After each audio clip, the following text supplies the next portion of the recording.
하나님 말씀 함께 보겠습니다. 오늘 우리에게 주신 하나님 말씀은 마태복음 5장 43절 48절 말씀입니다. 마태복음 5장 43절 48절 말씀을 한 절씩 교독하고 마지막 절은 다 같이 읽겠습니다.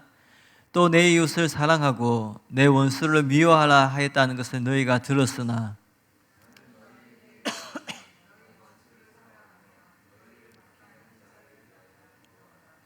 이같이 한즉 하늘에 계신 너희 아버지의 아들이 되리니 이는 하나님이 그 애를 악인과 선인에 비치시며 비를 의로운 자와 불의한 자에게 내려주심이라.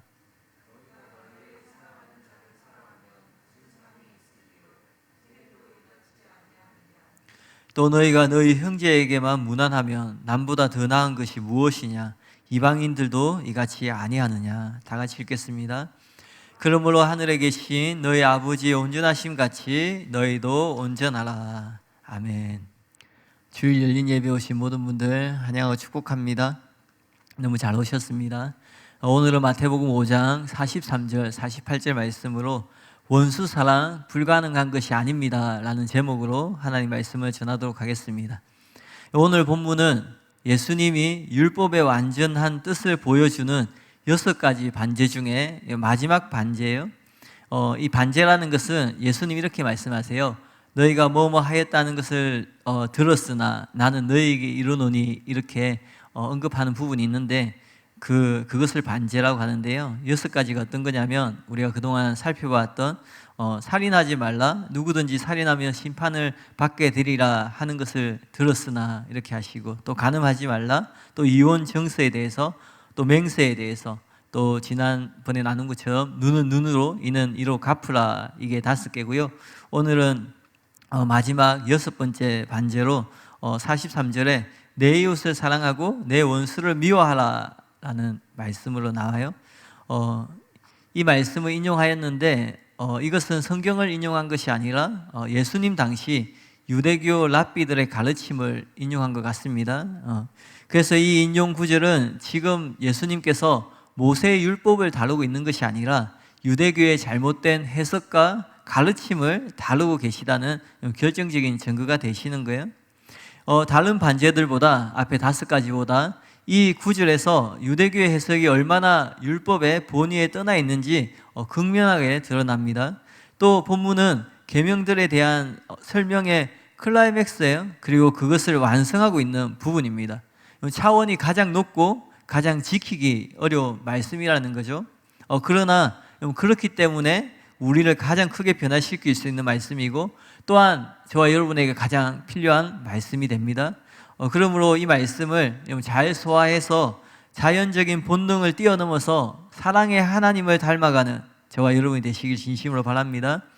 오늘은 유대교의 잘못된 가르침, 그리고 예수님의 바른 가르침, 이 2가지에 대해서 살펴보겠습니다. 한번 첫 번째 따라해 보겠습니다. 유대교의 잘못된 가르침.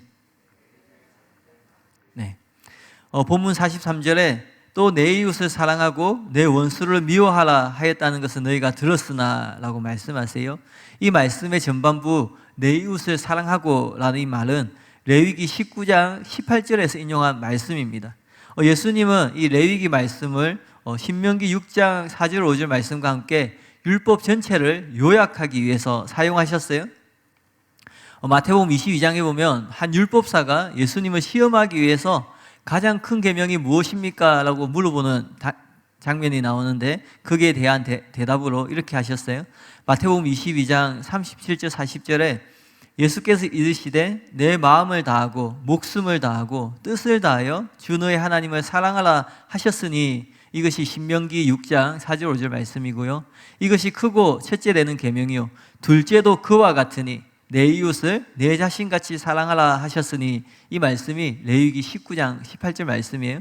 이 2 계명이 온 율법과 선지자의 강령이니라. 이렇게 온 율법과 선지자의 강령을 요약할 정도로 매우 중요한 말씀이 레위기 19장 말씀이에요. 그러나 자세히 보면은 내 몸과 같이라는 문구가 빠져 있어요. 그래서 존 스토트는 이에 대해서 사랑의 가장 높은 기준을 보여주는 내 몸과 같이라는 매우 중요한 말을 고의로 생략했다고 주장해요. 그리고 이 중요한 말을 생략하고 내 원수를 미워하라는 말을 덧붙임으로써 율법을 심히 왜곡시켰다라고 주장합니다. 그러나 그랜트 오스본은 다르게 생각해요. 마태가 뒤따라오는 내 원수를 미워하라 그 말과 병행을 이루기 위해서 내 이웃을 사랑하라의 내용과 가치를 생략했을 것이라고 그렇게 주장하는데, 그랜트 오스본의 주장이 더 설득력 있다고 그렇게 생각해요. 왜냐하면 내 이웃을 사랑하라 이 말씀은 너무나 중요한 말씀이기 때문에 여기서 내 몸과 같이라는 말이 생략되었다고 이 말씀이 훼손되거나 의미가 줄어드는 것이 아니기 때문에 그렇습니다. 그리고 이 구절의 후반부 내 원수를 미워하라라는 이 말씀은 구약 성경 어디에도 없습니다. 그러면 내 원수를 미워하라라는 말은 어디서 나왔을까요? 이것은 다음 성경 구절에 근거해서 추론할 수가 있습니다. 신명기 7장 2절에 내 하나님 여호와께서 그들을 내게 넘겨 내게 치게 하시리니 그때에 너는 그들을 진멸할 것이다. 그들과 어떤 언약도 하지 말 것이요 그들을 불쌍히 여기지 말 것이며 라고 말해요. 여기서 그들은 누구냐면 가나안 땅의 족속들을 이야기하는 겁니다. 또 신명기 25장 17절 19절에 보면 너희는 애굽에서 나오는 길에 아말렉이 내게 행한 일을 기억하라. 곧 그들이 너를 길에서 만나 내가 피곤할 때에 내 뒤에 떨어진 약한 자들을 쳤고 하나님을 두려워하지 아니하였느니라. 그러므로 내 하나님 여호와께서 내게 기업으로 주어 차지하게 하시는 땅에서 내 하나님 여호와께서 사방에 있는 모든 적군으로부터, 여기서 적군도 가나안 족속들이고요, 내게 안식을 주실 때에 너는 천하에서 아말렉에 대한 기억을 지워버리라. 너는 잊지 말지니라. 이 아말렉은 그 유명한 아말렉 전투 알죠? 여호수아가 전쟁 가운데 있고 모세와 아론과 훌이 기도하는데 모세가 팔을 높이 들면은 여호수아가 이기고 팔을 내리면 아말렉이 이겨가지고 모세가 너무 피곤해서 아론과 훌이 양쪽 팔을 들고 있어가지고 전쟁에 승리한 그것이에요. 근데 우리는 이 전쟁을 그렇게 승리한 것으로 기억하는데 하나님은 이 아말렉이 그 이스라엘 백성들이 피곤할 때 뒤에 떨어져 있는 약한 자들을 쳤다고 얘기를 해요. 왜 그러냐면 하나님을 두려워하지 아니해서 그렇게 했다라고 하나님은 생각하고 그렇게 말씀하세요.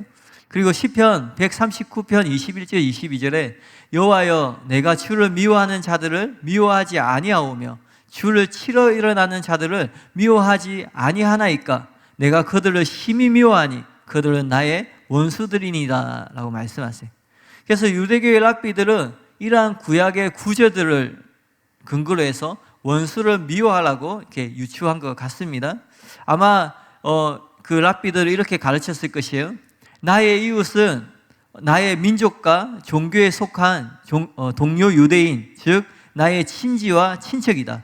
율법은 낯선 사람이나 원수에 관하여 아무것도 말하지 않는다. 그것은 오직 나의 이웃을 사랑하라는 명령이기 때문에 나의 원수를 미워하라는 허락으로 혹은 명령으로까지 간주되어야 한다. 왜냐하면 그들은 내가 사랑해야 하는 나의 이웃이 아니기 때문이다.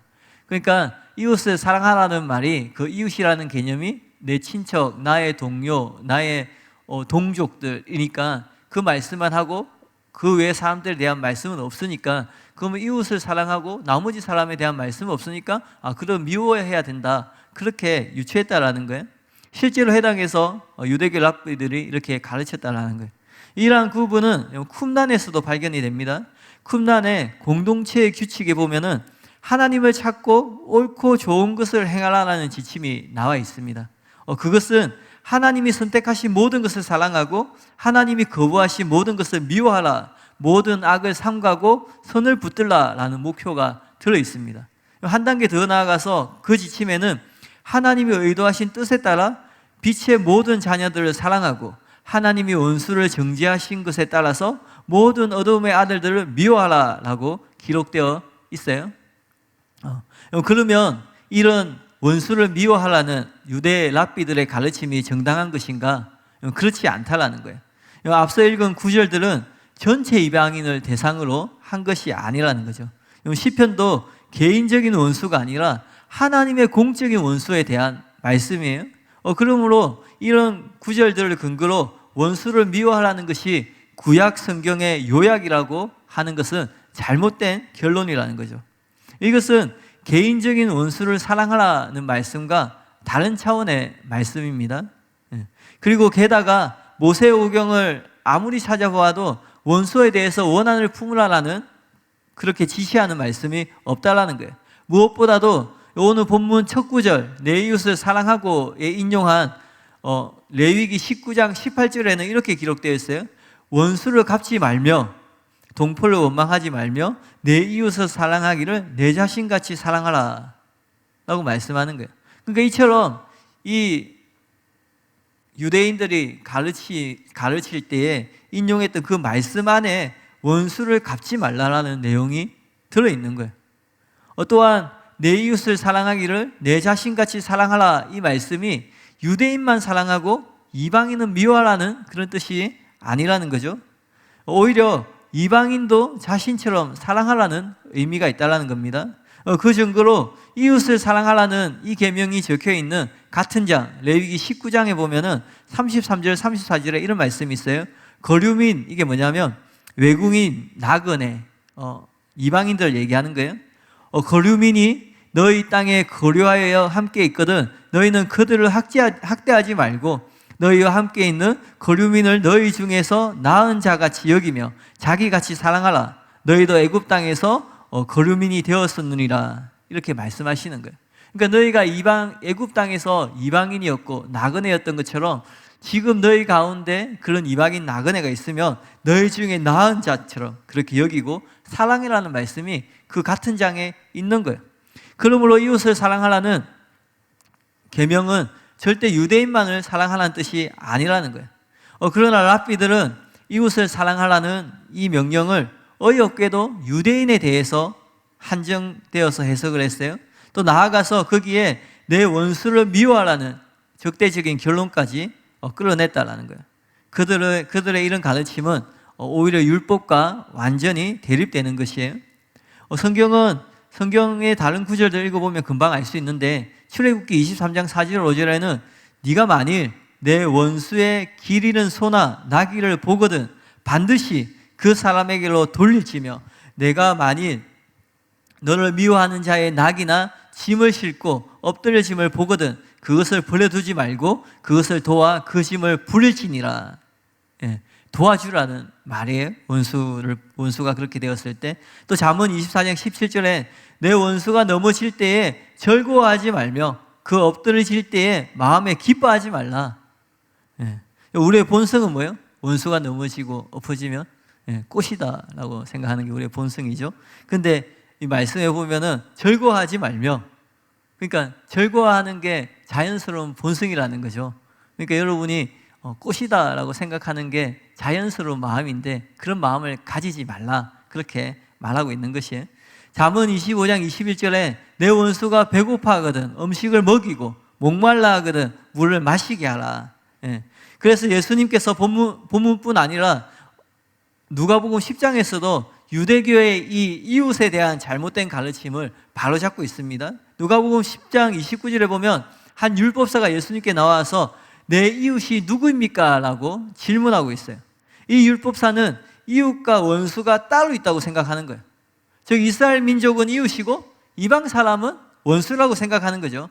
이 질문에 대해서 예수님이 선한 사마리아인의 비유로 답하셨어요. 너무나 유명한 이야기죠. 누가복음 10장 30절 36절에 예수께서 대답하여 이르시되 어떤 사람이 예루살렘에서 여리고로 내려가다가 강도를 만나매 강도들이 그 옷을 벗기고 때려 거의 죽은 것을 버리고 갔더라. 마침 한 제사장이 그 길로 내려가다가 그를 보고 피하여 지나가고 또 이와 같이 한 레위인도 그곳에 이르러 그를 보고 피하여 지나가되 어떤 사마리아 사람은 여행하는 중에 거기 이르러 그를 보고 불쌍히 여겨 가까이 가서 기름과 포도주를 그 상치에 붓고 싸매고 자기 짐승에 태워 주막으로 데리고 가서 돌보아 주니라.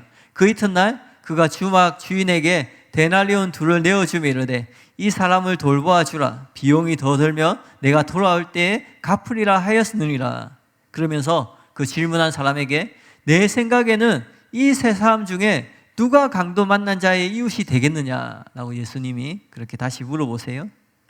흔히 이 말씀, 이 비유를 도움이 필요한 불쌍한 사람은 다 우리의 이웃이다라고 해석을 해요. 근데 이 말은 맞는 말이에요. 도움이 필요한 사람이. 근데 이 예수님이 지금 사마리아인 비유를 이야기하는 것은 그런 의도로 말씀하신 게 아니라는 거예요. 예수님이 마지막에 질문하시죠. 뭐라고 얘기해요? 강도 만난 자의 이웃이 누구냐? 그러니까 이 질문한 사람이 뭐라고 대답해요? 사마리아인이 이웃이다라고 대답을 하는 거예요. 그러므로 예수님은 이 비유를 통해서 유대인들이 가지고 있는 편협한 이웃에 대한 관념, 유대인들은 이웃은 내 동족, 내 이웃, 우리 민족이라고 생각했는데 지금 예수님이 그 편협한 이웃에 대한 관념을 깨트리고 계시는 거예요. 그러니까 너희들이 미워하고 멸시하는 사마리아인, 이방인도 바로 너희의 이웃이다라고 가르치고 계시는 거죠. 근데 슬프게도 유대인들은 지금도 여전히 이웃에 대한 그릇된 생각을 갖고 있어요. 일례로 각선희 목사님 책에 보면 이런 내용이 나와요. 필자는 언젠가 유대 사람들이 예배드리는 회당에 들어가서 그들과 함께 예배를 드릴 기회가 있었습니다. 그날의 설교 제목이 마침 이웃을 내 몸과 같이 사랑하라는 것이어서 우리의 것과 별로 다를 것이 없구나 하고 앉아 있었습니다. 처음에 이웃을 내 몸과 같이 사랑하라는 내용이 비슷하더니 중반쯤 가서 그러면 내 이웃이 누구냐 하는 대목에서는 내용이 바뀌어졌습니다. 다시 말하면 사랑하라는 말은 같은데 내 이웃이 누구냐 할 때에 그들은 유대인만이 이웃이다. 즉 우리 민족끼리만 이웃이다 라고 정의를 내립니다. 또한 유대 사람들의 뜻에 동조하는 자만이 이웃이다 라고 말합니다. 예를 들면 옛날 애굽의 산파들이 이스라엘 사람들이 아기를 낳을 때 도와준 일이 있었습니다. 이렇게 자기들의 뜻에 합하는 사람만이 이웃이라고 규정 지음으로써 우리들의 이웃 개념과 아주 다릅니다. 그래서 오늘 예수님도 그들이 받은 교훈을 전제하고 말씀하시는 것입니다. 내 이웃을 사랑하고 내 원수를 미워하라 하였다는 것을 너희가 들었으나 원수와 이웃에 대한 이 생각은 유대 사람들의 기본적인 윤리관입니다. 오늘까지도 유대주의자들은 이웃을 사랑하고 원수를 철저하게 미워합니다. 그러니까 2000년 전에 예수님 당시에도 유대교의 가르침은 이웃을 사랑하고 원수를 미워하라는 것이었는데 지금도 동일하게 그런 가르침을 가지고 있다는 거예요. 지금 유대인들이 이웃에 대해서 어떻게 생각하는 것에 대해서 나누고 있는데요. 우리가 이런 유대인들의 이웃관을 듣고 이런 개념을 듣고 유대인들을 비난하는 것은 쉬운 일일지도 몰라요. 어떻게 자기 이기적으로 자기밖에 모르냐, 자기 민족밖에 모르냐. 그러나 우리에게도 이들과 비슷한 면 혹은 같은 면이 있지 않는지 한번 살펴봐야 된다는 거죠. 우리도 이웃은 사랑해야 하지만 원수까지 사랑하지 않아도 된다는 막연한 생각을 가지고 있을 수 있다는 거예요. 혹은 그렇게 내가 평소에 생각하지는 않더라도 실제로 우리가 살아갈 때에 우리의 이웃만 사랑하고 원수는 미워하고 있는 것은 아닌지 스스로 정직하게 자신을 돌아봐야 된다는 거예요. 그래서 혹시라도 원수를 미워하는 마음, 그런 감정이 남아있다면 고쳐야 된다는 거예요. 그래서 그리스도인인 저와 여러분은 이웃뿐만 아니라 원수까지 사랑하는, 그래서 하나님의 뜻에 순종하며 진정한 신자의 삶을 살아가는 저와 여러분이 되시기를 진심으로 바랍니다. 이제 두 번째로 예수님의 바른 가르침을 살펴보겠는데요. 한번 따라해 보겠습니다. 예수님의 바른 가르침. 44절에 예수님 말씀하세요. 나는 너희에게 이르노니 너희 원수를 사랑하며 너희를 박해하는 자를 위하여 기도하라. 이게 반제라는 거예요. 하나님은 도덕에 관한 이중적인 기준을 갖고 있지 않으세요. 그러니까 하나는 이웃에 대한 기준, 하나는 원수에 대한 기준, 그렇지 않다라는 거예요. 그렇기 때문에 예수님은 랍비들이 덧붙여 놓은 내 원수를 미워하라는 이 말이 율법에 대한 터무니없는 왜곡으로 보고 일축하셨어요. 대신 예수님이 이렇게 명령하셨죠. 너희 원수를 사랑하며 너희를 박해하는 자를 위하여 기도하라. 이 명령은 너무나 유명한 말씀이죠. 이 명령을 모르는 분이 거의 없을 거예요. 지금 하고 있는 이 원수 사랑 설교의 목적은 단지 이 지식을 전달하는 것이 아니라 우리가 알고 있는 것을 행하는 자가 되게 하는 것이 목적이에요. 그래서 실제로 원수를 사랑하고 실제로 우리를 박해하는 자를 위해서 기도하는 저와 여러분이 되시기를 바랍니다. 율법의 계명에 대한 예수님의 가르침은 지금 이 대목에서 절정을 이루고 있습니다. 예수님이 6계명에 대해서 자제심을 잃고 분노하거나 욕을 해서는 안 된다라고 가르쳐 주셨어요. 그리고 동해복수법에 대한 설명에서도 악한 자를 대적하지 말고 그렇게 가르쳐 주셨어요. 근데 이제 한 걸음 더 나아가서 원수를 사랑하고 핍박자를 위하여 기도하라라고 하시는 거예요. 그러니까 단지 악한 자를 대적하지 않는, 보복하지 않는 것을 넘어서서 그들을 사랑해야 된다라고 말씀하시는 거예요. 그렇게 함으로써 하늘에 계신 너희 아버지의 온전하심 같이 온전하라라는 말씀이 덧붙여지는데요. 이 말씀이 이상하지 않는다라는 거예요. 지금 이 예수님의 가르침 가운데 지금 최고의 절정을 저와 여러분이 지나고 있습니다. 예수님께서 요구한 이 사랑은 광범위한 보편주의가 있습니다. 이게 무슨 말이냐면 악한 자, 원수, 박해하는 자, 우리를 미워하는 자, 욕하는 자 모두가 포함된다는 거예요. 이게 다른 말로 우리가 사랑하지 않아도 되는 사람은 세상에 존재하지 않는다는 거예요. 그 사람이 어떤 사람이든 상관없이 우리가 사랑해야 된다는 거예요. 왜냐하면 선한 사마리아인의 비유에 보여주듯이 우리의 이웃은 같은 인종, 나와 같이 살고 있는 나라 혹은 종교의 일원이 아니라 원수까지도 이웃에 포함되기 때문에 그렇습니다. 따라서 우리는 반드시 원수도 사랑해야 됩니다. 이것이 예수님이 요구하시는 말씀이라는 거예요. 또한 예수님은 너희를 핍박하는 자를 위하여 기도하라고 명령하세요. 우리는 원수에게 복수하려고 하면 안 돼요.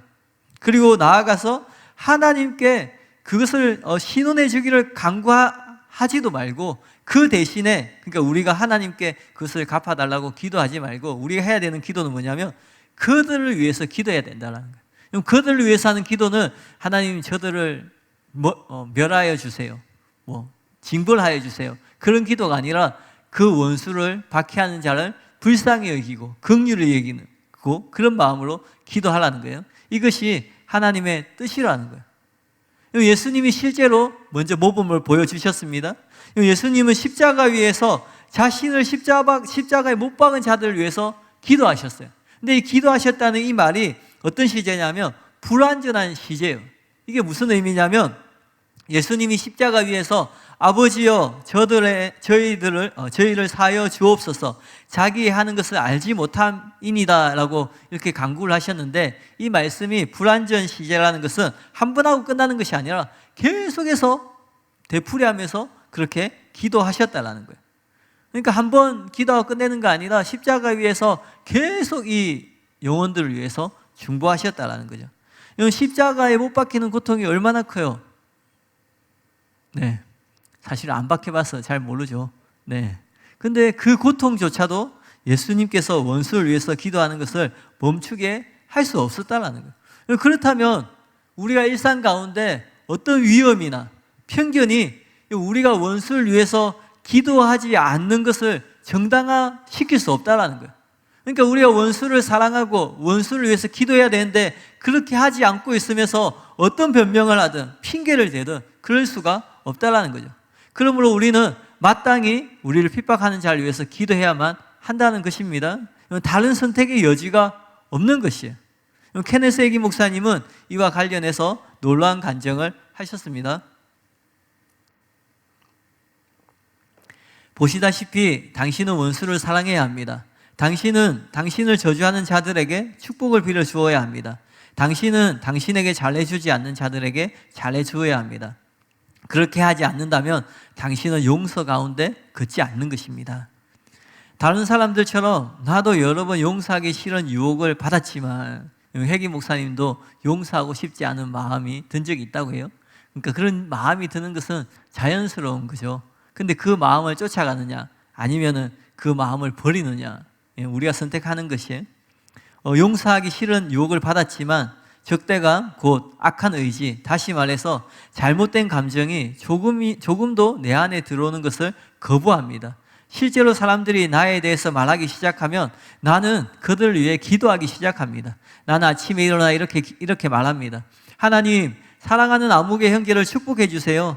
이제 저는 그가 말한 것이 무슨 뜻이었는지 모릅니다. 그것은 하나님과 그 사람 사이의 문제입니다. 그러나 저는 하나님께서 그를 축복하기 원하신다는 것을 알고 있습니다. 저는 그의 사역이 복되기를 기도합니다. 저는 하나님께서 그에게 신성한 안내와 지시를 주시기를 기도합니다. 저는 하나님께서 그를 사용하셔서 그가 다른 사람들에게 복되게 하실 것을 기도합니다. 나는 어떤 사역자도 이것을 놓치지 않기를 바랍니다. 나는 동료 사역자들과 문제를 겪은 적이 없습니다. 나는 그들을 사랑합니다. 나는 그들에 대해서 말하지 않습니다. 다른 누군가가 나에게 찾아와서 어떤 사역자에 대해서 이야기를 하면 나는 이렇게 말합니다. 자, 그분을 위해서 기도합시다. 네, 이야기하지 말고 기도합시다. 그렇게 딱 했다라는 거죠. 당신은 누구를 위해서 기도하고 있습니까? 당신에게 잘해주는 당신이 알고 있는 모든 형제를 위해서 기도하고 있습니까? 그래서는 안 됩니다. 너희를 천대하고 박해한 자들을 위해서 기도하라. 당신은 이렇게 하고 있습니까? 사랑하는 성도 여러분, 박해하는 자를 위해서 기도하는 것은 제한이 아니라 명령입니다. 그러므로 우리도 반드시 그렇게 해야만 된다는 것이에요. 우리가 핵임 목사님 같은 수준은 아닐지라도 바로 시작해야 됩니다. 오늘부터 여러분을 박해하고, 여러분 핍박하고, 여러분 음해하고, 여러분 미워하고, 여러분 못 살게 구는, 해코지하는 그런 사람들을 위해서 기도하는 것을 바로 시작하시길 바랍니다. 물론 이 명령들에 순종하는 것은 결코 쉬운 것이 아니에요. 거의 불가능하게 느껴질 정도입니다. 오죽하면 더글라스 헤어가 이렇게 썼습니다. 반제들이 포함하는 값비싼 명령들은 마태복음 5장을 종결하는 절에서 그 절정에 달한다. 우리는 우리를 미워하고 해치는 자를 사랑해야 한다는 지시를 받는다. 어찌하여 예수님은 우리에게 불가능한 것을 기대하는가? 21절에서 48절에 나오는 명령들은 우리가 하나님의 의로운 요구를 만족시키는 것이 얼마나 불가능한 것인지를 드러냄으로써 우리를 절망으로 몰고 가서 우리로 하여금 그리스도 안에 있는 하나님의 구원 행동에 전적으로 의지하도록 깨닫게 하려는 의도가 있는 것이라고 많은 주석가들이 생각하고 있다는 사실은 놀라운 것이 아니다. 이게 무슨 말이냐면 우리가 율법을 통해서 구원을 받을 수가 없죠. 왜냐하면 율법을 지킬 수가 없으니까. 그죠? 근데 율법을 통해서 죄를 깨닫게 한다는 거죠. 근데 이 예수님이 이 명령을 함으로써 불가능한 명령을 하시면서 우리가 얼마나 연약한 자인지, 우리가 얼마나 죄인인지 깨닫게 하길 원하셔서 그렇게 말씀하셨다라는 거예요. 근데 실제로 그렇지 않습니다. 예수님은 지금 너희 원수를 사랑하고 너희를 박해하는 자를 위해서 기도하라 라고 말씀하시는 것은 실제로 그렇게 살아야 되는 삶을 이야기하고 계시다라는 거예요. 그래서 헤어는 이어서 이렇게 썼어요. 마태가 그렇게 이해했다거나 예수님이 자신의 가르침이 그렇게 이해되게 했다는 것은 있을 수 없는 일이다. 이제부터인데요. 초기 교회는 원수를 사랑하라는 명령을 불가능한 것으로 취급하지도 않았다. 수세기에 걸친 국가적인 박해의 시기에 기독교 저술가들은 말하기를 형제 자매들이 박해자들을 사랑했으며 그들을 위하여 기도한다고 했다. 그러니까 실제로 그렇게 산 사람들이 있다라는 거죠. 헤어가 뒤에 한 말이 옳은 견해입니다. 이 명령들이 어렵긴 해도 그렇다고 불가능한 것은 아니라는 거예요. 수많은 믿음의 선배들이 실제로 그렇게 했다라는 거예요. 여러분 댁에 가셔서 유튜브에서 초대교회 순교자, 순교자들의 고백 검색해 보세요. 그러면 초대교회 그 기독교의 핍박 가운데 사람들이 화형을 당하고 죽임을 당하고 본인이 죽는 게 아니라 자기의 자녀가 가족이 눈앞에서 죽임을 당하는데도 그 상황 가운데에서 어떻게 반응하고 어떻게 기도했는지 나오는데요. 실제로 예수님 말씀대로 산 믿음의 선배들이 있다라는 거예요. 결코 쉬운 것은 아니지만 절대로 불가능한 것은 아니라는 거예요. 그래서 이 시간 저와 여러분의 머릿속에 원수를 사랑하고 핍박자를 위해서 기도하는 것은 불가능한 거야 라는 생각을 완전히 지워버리시길 바랍니다. 그래서 저와 여러분이 도전을 받기 위해서 몇 가지 간증을 소개해드리고자 해요. 먼저 위대한 복음자 찰스 피니의 경험을 소개할 텐데요. 굉장히 은혜로운 간증인데 한번 잘 들어보시길 바랍니다. 찰스 피니가 받았던 핍박, 부흥의 불길이 번지자 저항과 핍박도 점점 거세졌습니다. 어떤 지역에서는 저와 저의 중보 기도자였던 데니얼 내시 형제님의 형상을 만들어 불태우기도 했고, 예배 중에 소란을 피우기도 했습니다. 또 다른 곳에서는 그 지역의 모든 목사들이 저에게 강단을 내어주지 않기로 담합하기도 했습니다. 한편 뉴욕 옵저버지의 편집장은 당시 제가 계획하고 있던 영국에서의 사역을 방해하기 위해 장로교단의 잡지에 저와 저의 영향력을 모독하고 폄하하는 글을 게재했습니다. 제가 부흥을 일으킨 교회들이 시간이 지나면서 피눈물을 흘리고 있다는 시기였습니다. 이에 저는 그동안 사용했던 모든 교회에 편지를 써서 진위를 파악했으나 물론 단 한 곳의 교회에서도 그런 일이 일어나지 않았음이 확인되었습니다. 예나 지금이나 언론인들 중에 양심이 없는 자가 많은 것 같아요. 저항과 핍박이 있을 때 저는 오직 기도에 전념했습니다. 매일 하나님을 바라보며 인도하심을 구하고 폭풍을 헤쳐나갈 수 있는 은혜를 주십사 간구했습니다. 5분에 머무른 어느 날 주님의 임재가 강하게 임했습니다. 너무 강한 임재 때문에 몸을 제대로 가눌 수 없었습니다. 지금껏 경험했던 그 어떤 방문보다 더 강력한 임재를 느낄 수 있었습니다. 그때 주님은 환상을 통해 앞으로 있을 일을 말씀해 주셨습니다. 마음을 강하게 하고 담대히 하라.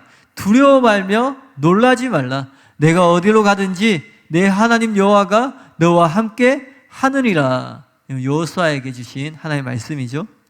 일생 중 그토록 하나님 앞에서 떨리고 비천했던 적은 없었습니다. 그러나 도망치고 싶은 대신 오히려 저를 그토록 두렵고 떨리게 한 하나님의 임재에 점점 더 가까이 가고 싶었습니다. 하나님은 저와 항상 함께 하시고 저와 제 사역을 지키시며 어떤 반대로 나를 압도할 수 없으리라는 확신을 주셨습니다. 당시 경험했던 하나님의 임재와 그날의 일에 대해서는 결코 말로 다 표현할 수 없을 것입니다. 그 경험은 나에게 완전한 신뢰와 완전한 평강을 주었고 나를 대적하는 사람들에 대해서도 사랑하는 마음 외에 그 어떤 감정도 느껴지지 않도록 해주었습니다. 적대감이나 미워하거나 그런 나쁜 감정이 들지 않고 오히려 사랑하는 마음만 가득하게 되었다는 거죠. 마지막이 참 감동적인 고백인 것 같아요. 그 다음에 인도의 성자 선다싱에 대한 일화를 소개해 드릴게요. 다음은 누르 아프산지에 기고된 한 편지에 발췌한 내용이다. 몇 주 전에 선다싱이라는 한 기독교인 성자가 나르칸다 주변의 마을에 복음을 전하러 나타났는데 굉장히 많은 박해를 받았습니다. 우리는 앉아서 잡담을 하고 있었는데 그때 난디라는 이름의 농부가 달려와 우리에게 말했습니다. 아주 이상한 일이 우리 동네에서 일어났답니다. 어느 날 우리가 밭에서 옥수수를 거두어 들이고 있는데 한 성자가 다가와 우리에게 종교를 전하기 시작했어요. 우리는 모두 우리를 방해하는 그에게 화가 나서 욕을 퍼부었습니다. 그러나 그는 우리의 저주와 협박에는 아랑곳 없이 계속 이야기를 했습니다. 이에 제 동생이 돌을 집어들고 그 사람의 머리를 쳤습니다. 그러나 이 선량한 사람은 그러한 모독에 개의치 않고 이렇게 말했습니다. 오 하나님, 저들을 용서하소서. 잠시 후 그를 돌로 쳤던 제 동생은 갑자기 머리가 쪼개지는 듯이 아파서 추수를 포기할 수밖에 없었습니다. 그러자 그 성자는 제 동생의 낫을 들고 옥수수를 추수하기 시작했습니다. 우리는 모두 놀라 이 성자의 이러한 일은 어찌 된 것인가? 우리에게 욕하고 저주하기는커녕 우리를 위해서 기도하다니 라고 생각했습니다. 그래서 우리는 그를 집에 들여 그에게 좋은 이야기를 많이 들었답니다. 그가 떠난 후에 우리는 아주 놀라운 일을 발견했습니다. 그 선량한 사람이 추수한 밭에서 올해처럼 많은 옥수수를 거둔 적이 없었답니다. 우리는 예년 이맘때보다 2몬드나 더 많이 거두었습니다. 다음은 윈 형제와 중국 지하교회 성도님들의 간증이에요. 저는 온갖 고문을 당하고 많이 얻어맞으면서도 저를 핍박하는 사람들을 한 번도 미워하지 않았습니다. 하나님이 정인이십니다. 예. 여러분 중국에서 고문당하고 핍박당하는 게 굉장한데 윈 형제는 한 번도 미워한 적이 없다고 그렇게 얘기를 해요. 저는 그들을 하나님의 축복의 도구이자 저를 정결하게 하고 예수님처럼 만들기 위해 선택하신 그릇으로 보았습니다. 하나님의 자녀가 고난을 당할 때는 그것이 주님이 허락하신 일임을 알아야 합니다. 그 다음에는 중국 지하교회 성도님들 간증인데요. 1982년 제 고향 허난성의 가정교회들이 17명으로 이루어진 복음 전도자 팀을 동부 스촨성에 보냈습니다. 그들은 그곳에 도착한 후 각기 다른 현으로 흩어졌습니다. 첫 달에 하나님은 놀라운 일을 많이 행하셨고 곳곳에서 부흥이 일어났습니다. 지방 당국은 자기 지역에서 복음이 선포되는 것을 알고 격분했고 극심한 탄압을 시작했습니다. 결국 복음 전도자 13명이 체포되어 심하게 얻어맞은 후에 허난성으로 돌려보내졌습니다. 전도자 중 한 명인 왕 형제는 간신히 탈출했습니다. 그는 서둘러 허난성으로 돌아와 교회의 모든 사실을 알리고 각 사람이 잔인하게 얻어맞은 소식도 전했습니다. 뼈가 부러진 사람도 많다고 했습니다. 5명의 지역 신자들이 부상당한 복음 전도자들의 귀향을 환영하기 위해 기차역에 나갔다가 체포되어 경찰서에서 잔혹하게 구타를 당하기도 했습니다. 그들의 머리는 깨어졌고 온몸이 상처투성이로 변했습니다. 경찰은 그들을 비인간적인 방식으로 묶어놓고 공포의 전기 충격봉으로 잔인하게 괴롭혔습니다. 이토록 고난당했지만 중국 그리스도인들은 자신들을 핍박한 사람들에 대해 적개심이나 원한을 품지 않았습니다. 오히려 그들은 그 고난에 참여하는 커다란 특권을 주신 하나님께 감사했습니다. 그리고 그 이름을 위하여 능욕받는 일에 합당한 자로 여기심을 기뻐했습니다. 또 자신들을 고문한 사람들을 불쌍히 여기고 그들을 위해서 간절히 기도까지 했습니다. 중국 영화를 보면은 유난히 원수 갚는 내용이 많습니다. 중국은 원수 갚는 것이 하나의 문화예요. 원수 갚는 것이 효이고, 부모님이 만약에 어떤 해코지를 당하면 원수 갚는 것이 효도하는 것이고, 또 원수 갚는 것이 형제우애의 나라예요. 이런 중국 성도님들도 이렇게 예수님 말씀대로 이렇게 하였다라는 거예요. 그런데 왜 우리가 할 수 없겠어요? 저와 여러분도 예수님 안에서 할 수 있습니다. 그렇게 믿으시길 바랍니다. 그러면 안 된다, 할 수 없다라는 생각을 완전히 버리고 하나님 말씀대로 살아가는 저와 여러분이 되시길 바랍니다. 마지막으로 하나 더 소개하고 말씀을 마치겠습니다. 이전에 한 초대형 교회 목사님께서 담임 목사님에게 전화를 주셔서 통화한 일이 있었는데요. 근데 통화 중에 그분이 하신 고백이 담임 목사님 마음에 큰 울림이 되었다고 합니다. 놀랍게도 그 목사님은 과거에 자신을 이단으로 몰았던 자들을 위해서 매주 헌금을 드리고 그들을 위해서 눈물로 기도한다고 하셨어요. 한 번은 그들을 위해서 100만 원을 헌금을 드리며 기도한 일도 있다고 하셨어요. 그러면서 그 다음에 한 고백이 굉장히 도전이 된다고 하셨는데요. 왜 그렇게 하셨냐면 나중에 천국에 갔을 때 그들이 지옥에서 고통당하는 것을 어떻게 보겠느냐. 그래서 그 영혼들이 안타까워서 기도를 한다는 거예요. 그러니까 자기를 핍박하고 음해하고, 그죠? 이단이라고 그렇게 했던 사람들인데, 근데 이 사람들이 나중에 죽으면 지옥 갈 것인데 그 지옥에 가서 고통당하는 이 영혼들을 생각하면 너무 불쌍한 거예요. 그래서 매주 기도하고 매주 헌금을 드린다고 그렇게 고백하는 거예요. 누군가 이런 말을 했는데요. 한번 따라해 보겠습니다. 모든 것들 가운데 가장 위대한 승리는 우리의 원수들이 회개하고 구원받는 것이다. 네. 가장 위대한 승리는 초대형 교회를 세우는 게 아니에요. 가장 위대한 승리는 사역에서 성공하는 게 아니에요. 세상 가운데 성공하는 게 아니에요. 가장 위대한 승리는 죽은 자를 살리는 놀라운 기적을 행하는 것이 아니에요. 가장 위대한 승리는 우리의 원수들에게 통쾌하게 복수하는 것이 아니라, 세상 사람들이 복수하고 기뻐하고 하는 것처럼 그렇게 하는 것이 아니라 그리스도인에게 가장 위대한 승리, 그리고 실제로 가장 위대한 승리는 우리의 원수들이 회개하고 구원받는 것임을 믿으시길 바랍니다. 그러므로 우리 모두 이것을 기억하시고 원수를 사랑하고 박희자를 위해서 기도하는 그런 저와 여러분이 되시기를 진심으로 바랍니다. 그리하여서 가장 위대한 승리를 통하여서 우리 주님께 가장 큰 영광을 올려드리는 저와 여러분이 되시기를 예수님의 이름으로 축복합니다. 네, 우리 이제 같이 기도할 텐데, 혹시 아직도 용서하지 못한 사람이 있으신가요? 아직도 미워하고 있는 사람이 있다면 지금 회개하고 돌이키시길 바랍니다. 아직도 여러분의 기도 대상, 내가 기도하는데 그 기도 대상이 나의 가족, 나의 부모, 나의 자녀, 혹은 좀 넓혀서 나의 친척, 나의 친구, 이렇게 한정되어 계시다면 오늘부터 나를 핍박하는 자, 나를 미워하는 자, 나를 음해하는 자, 일상 가운데 여러분 못 살게 구는 사람, 직장에서 아니면 그 지역 동네에서 그런 사람들이 있죠. 그런 사람들을 위해서 기도를 시작하는 저와 여러분이 되시길 진심으로 바랍니다.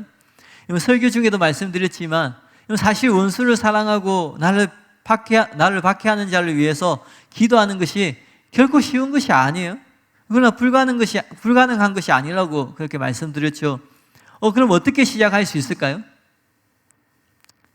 저도 이제 이 말씀대로 살아야 되는데, 그런데 타고난 성품이 좋은 사람이 있고 나쁜 사람이 있잖아요. 그냥 이렇게 온유한 사람이 있고 다혈질이 있죠. 저는 후자에 속하거든요. 타고난 성품이 좋지 않습니다. 목사라는 직분 때문에 겉으로는 온화한 척, 온유한 척 하는 척 하지만 제 마음 안에는 엄청난 시름이 날마다 일어나는 거죠. 실제로 어떤 경우에는 막 속으로 몇 번을 욕하고 막 씩씩거려요. 근데 목사니까 표시를 못 내는 거예요. 그런 제 자신을 대면할 때도 있죠. 일상 가운데 전혀 모르는 사람이 다가와서 도와달라고 요청할 때에도 흔쾌히 승낙하지 못하고 경계하는 삶을 살고 있는데, 어떻게 원수를 사랑하고 나에게 혹은 나의 가족에게 해를 끼친 사람을 위해서 기도할 수 있어요. 원수가 되려면 그냥 어떤 작은 해를 끼치는 게 아니잖아요. 쫄딱 망하게 한다든지, 그죠? 그런데 보면은 이런 배신을 누가 하냐면 진짜 가까운 사람, 가족 같았던 사람. 그래서 믿고 맡겼는데 뒤통수를 치는 경우가 있죠. 실제로 가족 중에, 친척 중에도 그런 사람들이 있잖아요. 타인보다 못한 그런 가족들. 그런데 그런 사람들을 사랑하고 그들을 위해서 기도해라고 하는데 쉽지 않다라는 거예요. 그런 사람 용서해라고 하면 오히려 용서할 수는 있을 것 같아요. 그죠? 이제 용서하겠다. 그렇게 하면 되죠. 그런데 사랑하라는 것은 용서하는 것하고 다르게 더 적극적인 예수님의 명령이잖아요. 근데 이제 저와 여러분이 담임 목사의 말씀을 통해서 이 말씀의 의미를 알게 되었어요. 하나님 뜻이 무엇인지 알게 되었어요. 우리의 선택의 여지가 없어요. 원수를 사랑해야 되고 나를 박해하는 사람을 위해서 기도해야 돼요. 어떻게든 그렇게 살아내야 되잖아요. 근데 어떻게 하나 그런 고민을 많이 했어요. 근데 주님이 이런 감동을 주셨어요. 한번 따라해 보겠습니다. 용서하고 사랑할 수 있는 감정을 먼저 구하는 것이 아니라 용서하지 못하고 사랑하지 못한 것을 회개하는 것이 우선이다. 네. 우리가 원수를 대할 때 우리를 핍박하고 우리를 박해하고 음해하고 우리를 괴롭히는 사람을 대할 때 제일 힘든 게 뭐예요? 우리 감정이잖아요. 내가 지식적으로는 용서해야지, 사랑해야지, 기도해야지. 근데 막상 하려고 하니까 내 감정이 격분이 일어나는 거죠. 그리고 생각이 나는 거죠. 그래서 내가 또 사랑을 실천했는데 이 사람이 나의 사랑에, 나의 행동에 감동을 받아가지고 그렇게 반응하면 좋은데 세상에 얼굴에 철판간 사람들이 많거든요. 예, 당연히 여기고 오히려 이용하려고 하면은 앞에서는 그렇게 했는데 돌아서서 시간이 지나면 어떻게 돼요? 또 마음이 막 부글부글 끓는 거죠. 뭐 그 순간에는 버텼는지 모르지만 또 일상을 살다 보면은 힘들 때가 있잖아요. 지치고 막 감정이 상할 때, 그러면 또 우리의 그 마음이 올라오는 거죠. 우리가 은혜 가운데 막 임재 가운데 하나님의 사랑 가운데 있으면 다 용서할 수 있죠. 진짜 모든 사람을 용서하고, 야, 내가 더 사랑하지 못한 거, 더 용서하지 못한 거, 더 섬기지 못한 거, 그거 회개하고 기도하는데, 근데 일상으로 돌아가서 나의 배우자에게, 부모님에게, 자녀들에게, 나의 친구, 나의 지인들, 나의 직장 동료에게 그 사랑을 가지고 실천하려고 하는데 이 사람이 그래도 감사하게 반응을 잘해주면은 으쌰으쌰 하겠는데, 근데 그렇지 않은 경우가 있잖아요. 근데 그 순간은 버티는데 시간이 지나면 어떻게 돼요? 결국에는 스스로 고갈되어 가지고 또 이전의 말과 행동으로 돌아가는 경우가 종종 있잖아요. 근데 하나님 그런 마음을 주시는 거예요. 감정이 아니라 회개하는 것이 먼저다. 그래야지 내 안에 변화가 시작될 수 있는 거예요. 하나님 이 감정을 없애주세요, 좋은 감정 주세요 하는 게 아니라 내가 이 감정을 주님 앞에 들고 나가서 하나님 앞에 솔직하게 고백하는 거예요. 숨기는 게 아니라. 제가 목사기 때문에 사람들 앞에서는 온유한 척, 착한 척, 좋은 척 하지만 하나님 앞에 그럴 필요가 없죠. 하나님 앞에 솔직한 마음을 얘기하는 거야. 그럼 어떻게 돼요? 나의 연약함, 나의 약함을 보고 하나님의 도우심을 구할 수밖에 없는 거죠. 그럼 하나님이 은혜를 베풀어 주시면 내 안에 변화가 시작되어서 그렇게 살 수 있는 거예요. 여러분, 산상수훈 말씀을 들으면서 가장 큰 행복과 감사가 여러분 무엇인가요? 저는 우와, 나도 살 수 있겠다, 이런 마음, 이런 믿음, 이런 용기예요. 근데 예수님이 이런 명령을 하시는 이유, 원수를 사랑하고 너희를 박해하는 자를 위해서 기도해라, 이렇게 말씀하신 이유가 무엇일까요? 그냥 그렇게 말씀하시고, 자, 내가 이런 기준을 세워줬으니까 한번 잘 지키나 안 지키나 내가 한번 지켜보겠다. 야, 그 정도, 야, 더 버텼어야지, 더 참았어야지, 야, 그렇게 하지 않으신다라는 거예요. 예수님이 그렇게 말씀하신 것은 단지 이렇게 해야 돼 하고 기준만 제시하고 물러나는 것이 아니라 그렇게 할 수 있도록, 하나님 말씀대로 살 수 있도록 그렇게 하신다라는 거예요. 옛날에 도둑놈이 한 명 있었어요. 너무 힘들어서 도둑질을 했어요. 근데 안 들켰어요. 그럼 어떻게 됐을까요? 내가 도둑질한 거 회개하고 돌이켰을까요? 안 들켜가지고 또 했습니다. 계속 도둑질을 했어요. 계속 도둑질하면 결국 어떻게 돼요? 잡히겠죠. 그래서 잡혀서 이 사람이 교도소에 갔어요. 근데 교도소에서 어떤 사람의 초대로 교회를 간 거예요. 교회에서 예배 드리려고 딱 앉아 있는데 제일 앞에 보니까 왼쪽에는 주기도문, 오른쪽에는 10계명이 있는 거예요. 그래서 말씀은 안 듣고 그냥 한번 읽어본 거죠. 10계명을 쭉 읽어 내려오는데 어디에서 걸리겠어요? 1계명, 2계명 쭉 읽는데 8계명에서 도둑질 하지 말지니라, 이게 딱 걸리는 거예요. 그래서 이렇게 고개를 숙이고 그렇게 했어요. 근데 이분이 교도소에서 예수님을 만나게 됐어요. 영접하게 된 거죠. 변화되었어요. 그리고는 이제 모범수가 되어서 출소할 날이 이제 당겨져 가지고 이제 얼마 안 남은 거예요. 근데 이 사람에게 고민이 생겼어요. 왜냐하면 교도소에 가면은 별 많은 사람들이 있죠. 막 별 5개, 뭐 어떤 사람은 뭐 7개, 10개라고 하죠. 그런데 그 사람들이 왜 5번이나 교도소 들어온지 아세요? 그럼 사기를 친 사람은 한 번은 사기치고, 한 번은 도둑질하고, 한 번은 뭐 강도하고, 한 번은 뭐 폭행하고, 그렇지 않습니다. 사기를 친 사람은 어떻게 해요? 사기치고 사기치고 사기치고 사기치고 사기쳐서 5번째 들어오죠. 이 도둑놈이 그 도둑놈의 삶 가운데, 일상 가운데 주변에 경찰이 많겠어요? 도둑놈이 많겠어요? 그러니까 이 사람이, 이 도둑놈이, 계속 도둑놈이 돼서 미안한데, 이 도둑놈이 교도소에 보니까 그런 거예요. 도둑질에서 들어온 사람은 또 도둑질에서 들어오는 거예요. 근데 이 사람이 자기의 삶을 돌아봤어도 그렇게 될 수밖에 없을 것 같은 느낌이 드는 거예요. 그래서 자기 출소하는 것을 아무에게도 알리지 못하고 출소하고 나오자마자 교회를 찾아갔어요. 그 교회에 딱 찾아가서 또 앉았는데 또 그 교회도 10계명이 있는 거예요. 그래서 이 도둑놈이 10계명을 쭉 읽는데 8계명을 읽는 순간 성령님이 그 안에 감동을 주는데, 어떤 감동을 주냐면 도둑놈이 도둑질하지 말지니라 읽는데 그 도둑놈 안에 있는 성령님이 이렇게 말씀하시는 거예요. 도둑질하지 않게 될 것이다. 그럼 그렇게 해서 이 도둑놈이 도둑질 했을까요? 안 했을까요? 안 했으니까 말씀을 드리겠죠. 제가 무슨 말씀을 드리냐면, 주님은 단지 명령하고 지키나 못 지키냐, 야, 너 이것도 못 지켜? 야, 이 정도는 해야지, 그런 분이 아니라는 거예요. 예수님이 저와 여러분이 원수를 사랑하고 박해자를 위해서 기도할 수 있도록 예수님이 십자가에서 자신을 내어주셨다는 거예요. 저와 여러분이 원수를 사랑하고 박해자를 위해서 기도할 수 있도록 성령님이 지금 저와 여러분 가운데 함께하고 계시다라는 거예요. 결론은 뭐냐면 할 수 있다라는 거예요. 누구든지 할 수 있다라는 거예요. 예수님 믿는 사람이라면, 성경님이 내주하고 있는 사람이라면 누구든지 할 수 있다라는 거예요. 이건 40일 금식 기도하고 성경을 10번 읽고 특별 기도를 하고 그런 게 아니에요. 여러분이 예수님의 십자가의 공로 의지하고, 여러분 안에 있는 성령님을 의지하고 하나님 은혜를 구하고 도우심을 구하면 그렇게 살 수 있는 거예요. 찰스 피니 가운데 임했던 그 놀라운 하나님의 은혜가 우리에게도 허락된 은혜라는 거예요. 그러니까 어떤 사람을 구분해서 은혜를 주는 게 아니라는 거예요. 예수님이 너의 이웃을 사랑하라고 얘기할 때 이웃은 여기까지야 제한하지 않고 원수까지도 이웃에 포함시키는 분이신데, 하나님의 자녀들에게 은혜를 베풀 때 이 정도까지는 요만큼은 해, 이 정도 경지에 이렇게 은혜 주지, 그런 분이 아니라는 거예요.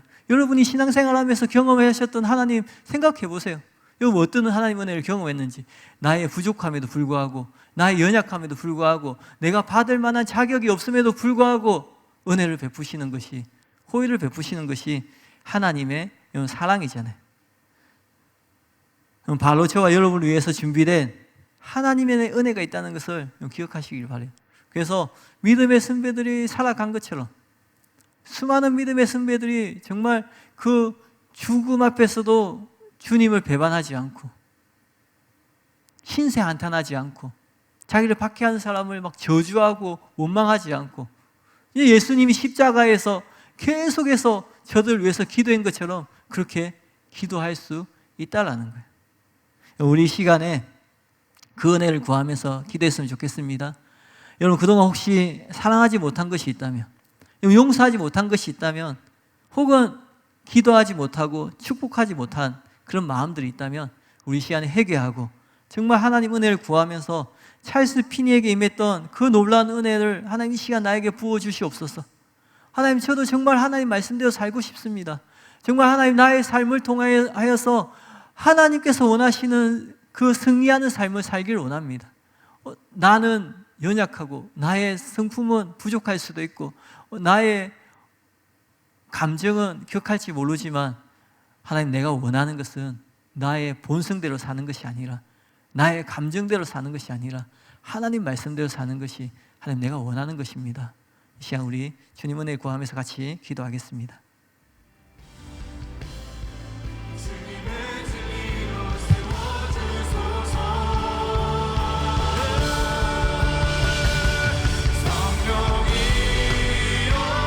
살아계신 하나님, 하나님의 은혜에 감사를 드립니다.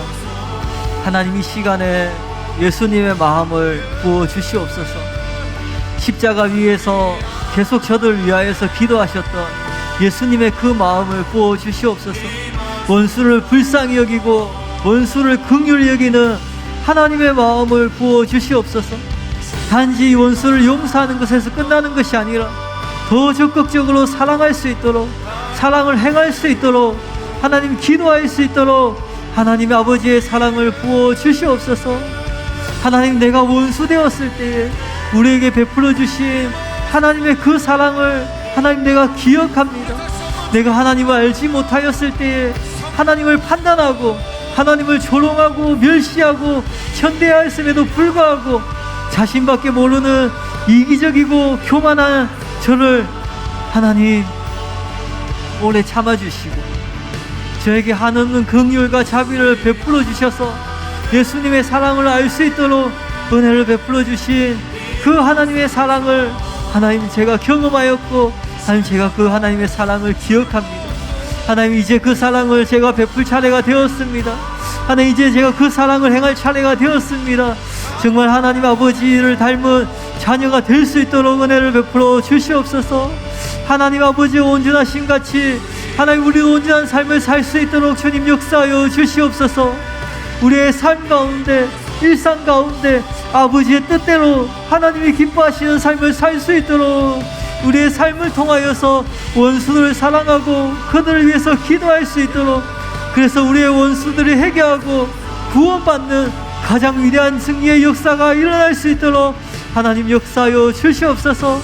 우리의 원수들이 회개하고 구원받는 가장 위대한 승리를 통하여서 너무나 사랑하는 하나님 아버지께 가장 큰 영광을 돌리는 자녀들이 될 수 있도록 하나님 역사하여 주시옵소서.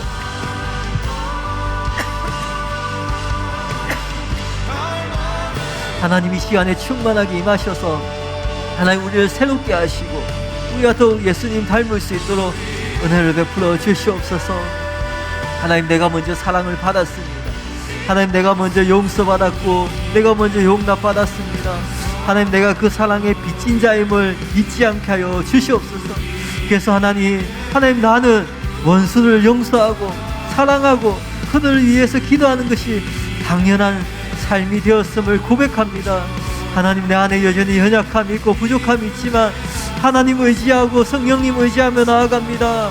하나님, 찰스 피니에게 주님 은혜를 부어주신 것처럼 하나님 나에게도 주님 은혜를 부어주셔서 나를 박해하고 나를 핍박하고 하나님 나에게 원수된 사람을 위하여서 그들을 위하여서 사랑을 행하고 그들을 위해서 기도하는 하나님 그런 승리하는 삶을 살 수 있도록 하나님이 기뻐하시는 삶을 살 수 있도록 그래서 그 삶을 통하여서 하나님께 영광 돌리고 하나님을 높이는 삶이 될 수 있도록 주님 은혜를 베풀어 주시옵소서.